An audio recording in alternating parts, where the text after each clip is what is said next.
Hey, good Monday morning. This is John Chisholm, GPAC, and like to welcome everybody here this morning for some Monday motivations. What I just want to know, I just want everybody to know I had an awesome weekend. I don't know about everybody else, but don't know what you did this weekend. But this weekend was spent actually starting on Wednesday. Started volunteering at the Sanford International, and was a great golf tournament, great opportunity to reconnect. I've been doing it with my buddy Sean for about 4 years, and I tell you, it's a great tournament. It's a lot of fun. It's a lot of fun to see folks out there, people in South Dakota. I mean, even last year, 2020, we were the first PGA tournament that had fans allowed in the on the grounds with very little restrictions. But this year was really cool. It was a celebration. I had an opportunity to kind of meet some pros, meet some caddies. That's always I love the caddies. The caddies have such great personalities, and they're so real. And the pros, quite frankly, the tournament pros, I think they're a whole lot different than the I'll just say the younger guys, the guys that are out there on the tour.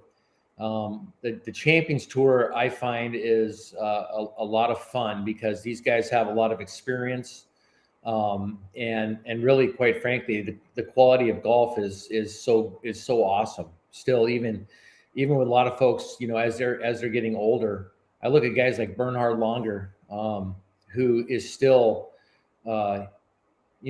not necessarily, he's hitting the ball a long way, longer than I can hit it, and consistently down the middle, and the putting stroke is there. Miguel Angel Jimenez is a lot of fun to watch. The guy that I get to hang around with the most is John Daly and his caddy Pete, and these guys are the most real guys you ever want to know. They're the most down to earth guys you ever want to know. But old JD with everything going, kind of falling apart, still hits the ball a long way. Still has amazing touch around the greens, and the best thing about him is he's every man. People like him and follow him. Not necessarily because he's on the leaderboard, but because he's, they can relate to him. They can relate to this guy. Such a John Daly, such a cool guy, really is. Really appreciate him. Really appreciate Peter. The privilege of being able to go around with those guys and do security for them, get them safely from gate to gate, is a privilege, and it's a lot of fun, and really enjoy it. The other cool thing about our town, our place here in South Dakota, Sioux Falls, South Dakota, is I don't know any place else where you see the mayor of a fairly large, certainly the largest city in South Dakota. We're approaching 200,000 plus. The region is much bigger than that. But seeing this guy just walking in the gate, just like everybody else. Now, he doesn't have a VIP pass or anything else. He just walks in the gate just like everybody else, walks through the gate, walks around on the grounds just like everybody else. Every man. I love that. I love the fact the safety of our community, and the fact that he feels safe doing that. The governor of the great state of South Dakota and the lieutenant governor. I particularly appreciated the lieutenant governor in his Western hat, Western boots, jeans, and ranching, looked like a ranching shirt, and our governor a little bit more casual, but she's a Spitfire, as everybody knows, and someone that holds true to her convictions. But it was a lot of fun meeting her and meeting the lieutenant governor, meeting the mayor. But again, it was just like, it wasn't like putting on airs or anything like that. It was kind of cool, just like they're just regular people, just letting their hair down, and really just there to enjoy a golf tournament, not to be not to talk about politics, not to talk about, anything else, going on around in business. It's just a relaxing thing. So hope you guys had a great weekend. Like I had a great weekend. What I did was work. It was volunteering, and it was, a little bit, I wouldn't call it stressful. It was just, you had to be attentive to what you were doing. But Monday motivation, just wanted to talk a little bit about that. The end of the tournament, if you watched it, if you were here in South Dakota, if you watch on the Golf Channel, they played this kind of later on after the LPGA and after the regular tournament, after they took an 11-day break, they started the season again out in California. That was a great tournament as well. But this tournament came down to a playoff, and it was funny. It was interesting to watch the approach of each of the players in the playoff. Steve Flesch, KJ Choi, Darren Clarke, and Steve Flesch basically blew a one-shot lead by hitting it into the rough next to the green, and actually he hit it into the rough, and then he hit a tree, got up above the green on his third shot on a par 4, chipped it on and putted it in for a bogey 5, bringing him back down to -12, where Darren Clarke was sitting already in the clubhouse, and KJ Choi was sitting on that same lead. And again, three different players, three very different styles.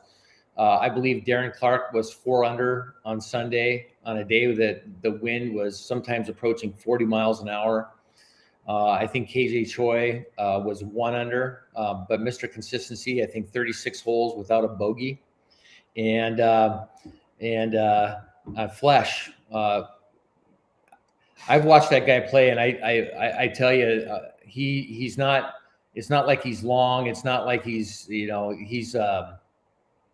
his putter is what saves his life every single time. I mean, he's a machine on the greens. He really is. But anyway, their approach to overtime is something I want to talk about in relation to business, and just kind of like as a Monday motivation, is 3 very different approaches to hole number 18 on the playoff. What the commentators will all say, and most people will say is just, you gotta take the approach of fairways and greens, and play it safe. Play your favorite club. Play it safe. To get it to a place where you can hit it up there, and Darren Clarke, on a hole with the wind behind him, had no reason to pull driver, but he did. He didn't do it once. There was 2 playoff holes. He didn't do it once, but he did it twice, basically putting it in the same position.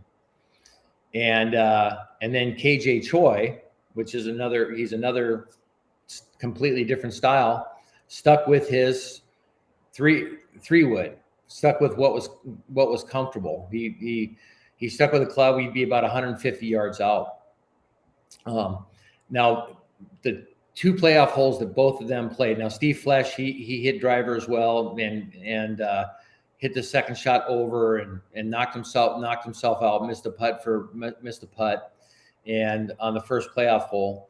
And KJ Choi puts it up there. He's in the rough. He's short, but he puts it up there on the collar of the green.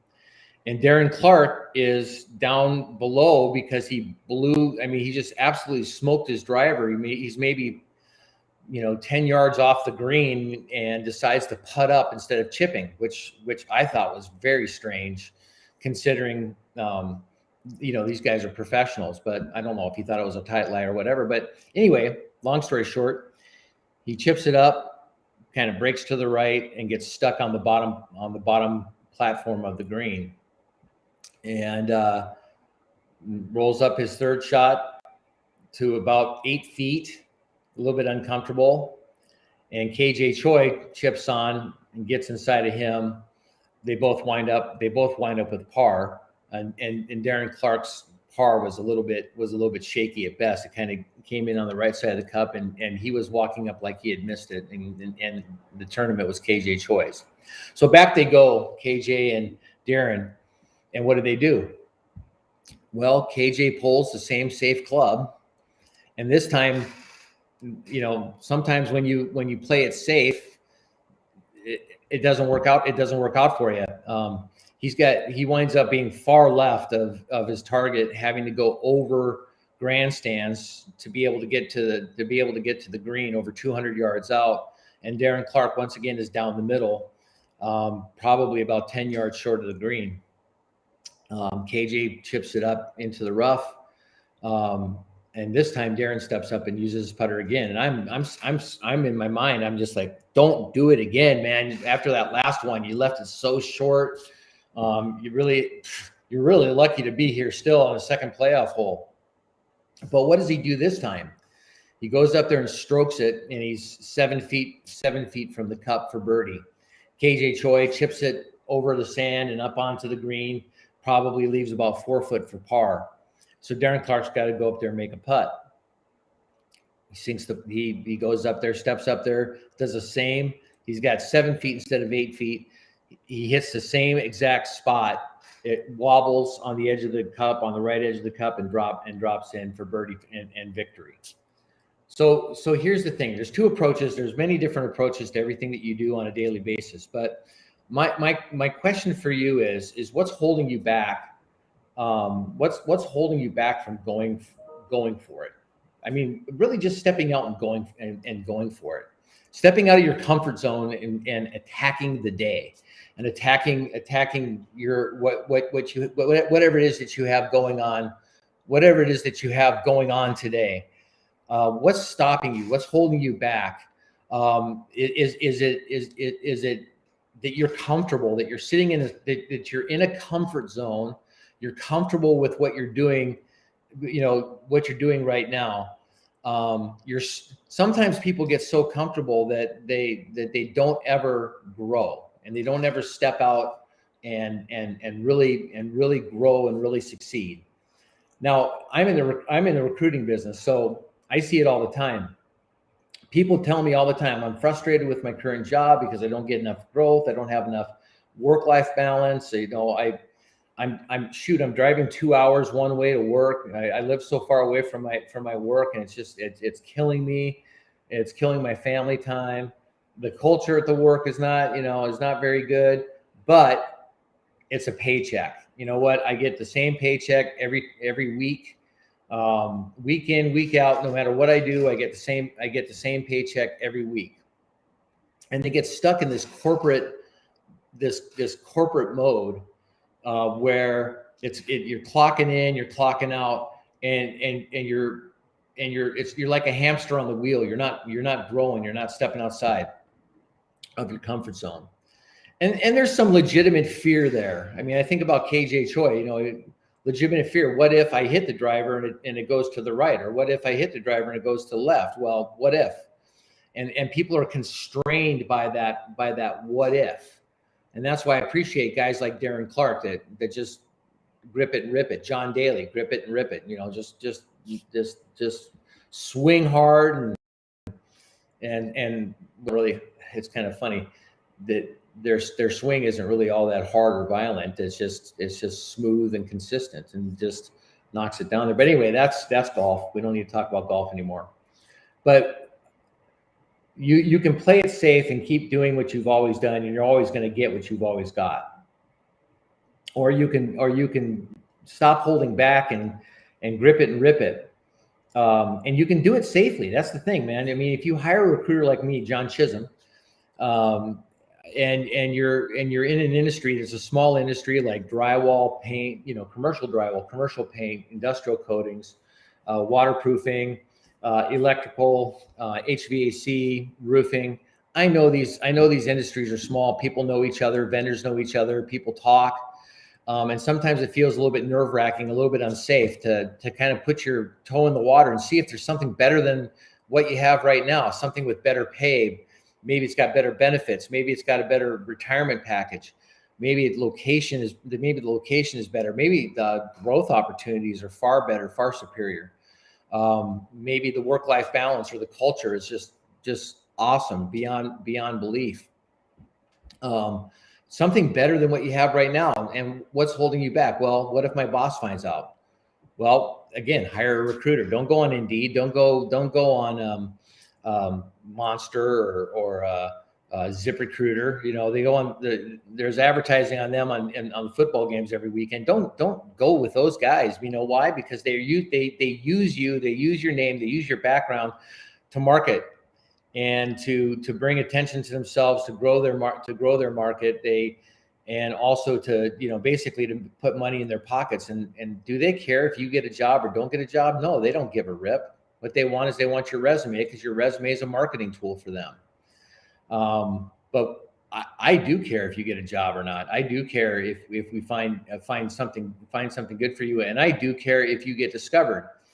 And the problem is with those type of things is that with Indeed or with ZipRecruiter or with Career Builder, with these other, online type of things, is that they do use your resume and they do fling your resume, as do many other recruiters. They fling your resume into companies that don't even make sense. And what happens then is that you're exposed, and you might lose your job because people don't keep your confidentiality at the forefront. So what I'm trying to say is that if you're stuck in a place right now where you're just like, man, I'm stuck. I know it. I know it. I'm on the hamster wheel right now. And you're in that specialty contracting field, drywall, metal stud framing, painting, commercial painting, industrial coatings, waterproofing, restoration, roofing, electrical, civil, heavy civil. If you're in any of those specialty contracting fields and you say, John, you know what, something could be better than what I have right now. I could always make better money. I could have a better work-life balance. I could have a better location. I talk to people in civil all the time that are moving all over the place. That's kind of the nature of the beast. But maybe you want to be closer to home. There might be an opportunity for you. You say, John, the culture at my work sucks. I'm micromanaged. I don't have any opportunity to work as a hybrid. Work sometimes from home, sometimes at the office. I don't have that flexibility. I don't have any, PTO. I don't have good paid time off. Whatever it is that could be better than what you have right now, I can confidentially put you in front of many different companies that I have contacts with, and I can help you find that place so that you can break out of that safe area that you're feeling in right now, but you're not going anywhere, that comfort zone, and you can break out across that barrier and really blossom in your career aspirations, really grow.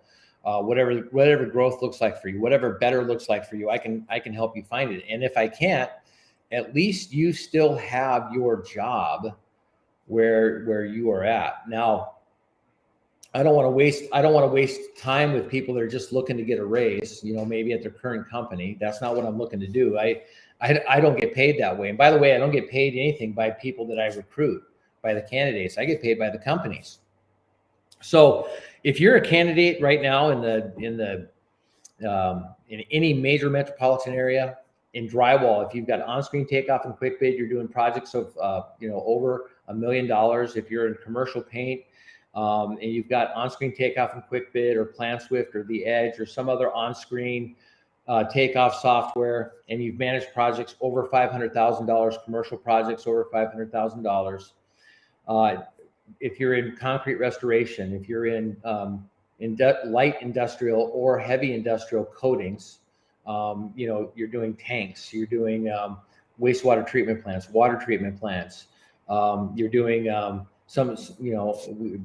doing bridges, you're doing steel coatings on steel, even oil. I can help you. I can help you find something different, something better than what you have right now. If you're currently unemployed, that's fine. I work with people mostly that are employed, but if you're currently unemployed and looking for a job in North America, you're here in North America. You've got your feet in North America right now. Not that there's anything wrong with wanting to immigrate or get a visa or anything, but I don't have the ability to help you, or really, quite frankly, the time, because it's hard to find companies that are willing to do sponsorship at this point. There's so many people out there, so many jobs out there. Yes, but there's so many people out there that are looking to make a change right now, that are looking to make a change right here, that have their feet in North America. One of the big advantages, I work with relocators, but one of the big advantages is if you're in a community and you've got contacts in that community. Anyway, if you're drywall, commercial paint, any specialty contracting, roofing, electrical, HVAC, and you think there could be something better than what you have right now, whatever it happens to be, give me a call, 605-277-3729. Reach out to me. Send me a copy of your resume. My email address is right down below, john.chisholm@gogpac.com. And I'd be more than happy to help you out. Be more than happy to give you that I don't know, kind of that push that you need. I want to also mention that if you take a look at my YouTube page, you take a look at my LinkedIn page, there's all kinds of tips and tricks. You can go to my website and check out my website. My website is 180coach.com. I've got all kinds of stuff on that website. My blog talks about for candidates. It talks about interviewing skills. It talks about how to look for a different company, how to look for a different job, best way to do that. On the company side, I talk about building a high performance culture. I talk about interviewing skills, etc., to help you find the right kind of candidate to put in place. But I promised hot jobs, and I'm sorry I'm now 22 and a half minutes in. I promised hot jobs. Now look, I've been talking about these same jobs for a couple of weeks now.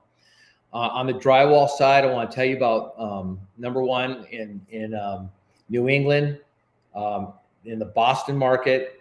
I have two very strong estimating positions that I need. And again, an estimator needs on-screen takeoff and quick bid, needs to have done projects 1 million plus. Of course, I do have one estimating position that's an entry-level estimating position. Even if you've never done drywall and metal stud framing estimating, but you've got estimating skills on the construction field and you want to learn a fantastic specialty trade, if you're in the Boston market, I want you to call me. I got a phenomenal company that's looking to hire 2 estimators, hopefully one that's plug and play, ready to go right now, knows how to do on-screen takeoff, quick bid, $1 million plus, specifically on drywall, metal stud framing, and acoustical ceilings. I got the same type of position available in San Francisco, California, East Bay area, Southeast Bay area. You're talking Milpitas, Union City, Fremont, Concord, that kind of that area. If you're in that area right now, I have 2 estimating positions, 1 project management position and 1 project engineer position. The project engineer, if you're a superintendent and you want to learn office stuff, if you're an APM, that would be another good position. If you're maybe you're a junior estimator or something like that, and you want to go to a company that's going to help you move up, I want to talk to you today. John Chisholm, 605-277-3729. Twitter, GPAC Jobs, GPAC/Jobs for you. And John Chisholm, 605-277-3729. Again, why would you even look if you're currently an estimator? Why would you look at a different job or at a different office? Well, again, it could be something better than what you have right now. It could be better compensation. It could be a better culture. I mean, the companies I'm working for right now, they're not these big giant corporate companies that, you know, corporations. They're good and they're bad. They're good in that they're large, they're stable, they've got good resources. They're bad in that they're corporate, and sometimes people get stuck for years and years and years in the same position, and they never get promoted because there's so many people above them. It's a heavy high top there. That's above them. So, you know, maybe you need to be a junior estimator for 3 years before you can become an estimator, start estimating your own projects. And get paid better money, get a bump in pay and get a bump in, you know, opportunity there. And maybe it's 3 more years after that you could become a senior estimator, and 3 years, you know, after that where you can become a chief estimator. And there's no room for growth. But the cool thing about my companies that I work with is that they're not so corporate. I mean, these companies in the Southeast Bay Area, I'm working with a couple companies. They're looking for folks right now: drywall, metal stud framing, estimator, project manager, project engineer. They're looking right now. They're willing to interview and to hire. But this is an opportunity for when let's say you're a junior estimator and you're estimating in this corporate environment, and you're estimating big projects, but you'll never make more money. You don't get to make the big bucks like your direct supervisor does in reviewing your estimates. Here's the thing. I love smaller companies because these smaller companies, they don't have such a corporate feel. They have more of a family feel. I like that personally, and they have the ability to move you up based upon your skills, talents, and abilities, what you bring to the table. They have the ability to move you up without having to ask anybody. They don't have rules that they have to follow. When you're dealing directly with the owner of the company, they don't have those rules. They notice what you're doing, they see what you're doing, and they move you up. It's such a wonderful opportunity for growth, and maybe it's even a closer location for you as well. I know driving in the Bay Area is horrible. I've got a project management position on the commercial paint side up in Seattle, Washington, a project manager and a superintendent position up there. Looking for a wonderful, good size, family owned, operated company that's got a large contract that's going to keep the pipeline full for the next 5 to 10 years, depending. And they just need an experienced project manager and an experienced superintendent up in the Seattle, Washington area. I've got more than I can count. Chicago's opening up. Tampa is opening up. Sarasota is opening up. Orlando is opening up in terms of drywall. I got a paint project manager role position out in Charlotte, North Carolina that just opened up. Phenomenal company, family owned, run business. It's awesome. So, I mean, if you're a specialty contractor, if you've got on-screen, if you're drywall, metal stud framing, commercial paint, industrial coatings, if you're into flooring, we've even got a flooring division, HVAC, electrical, roofing. If you're in any of the specialty contracting trades and you're interested in seeing what we have to offer here at GPAC, I just want you to give me a call today, 605-277-3729.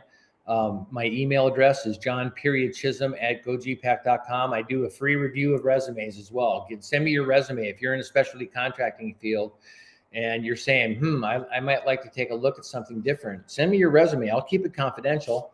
I'll review it. I'll let you know if there's anything at all out there that would be a great fit for you at that point. Anyway, it's reaching the end of this Monday Motivation. Listen, go out there today and make it a great day. I encourage you to stretch yourself, step outside of your comfort zone someplace today. Whatever that looks like for you personally, step outside your comfort zone. I'm going to do that today. I'm going to step outside my comfort zone. Actually, I do that every day that I go live here on Restream. and I'm talking to you, and I'm talking to people out there. I put myself out there. This is not easy for me, but go out and make it a great day today. You have the opportunity to just be your best, do your best, and expand your horizons. Have a great rest of your day. Thanks for watching. Thanks for watching even on the replay as well. Again, John Chisholm, 605-277-3729, John Chisholm at gogpack.com.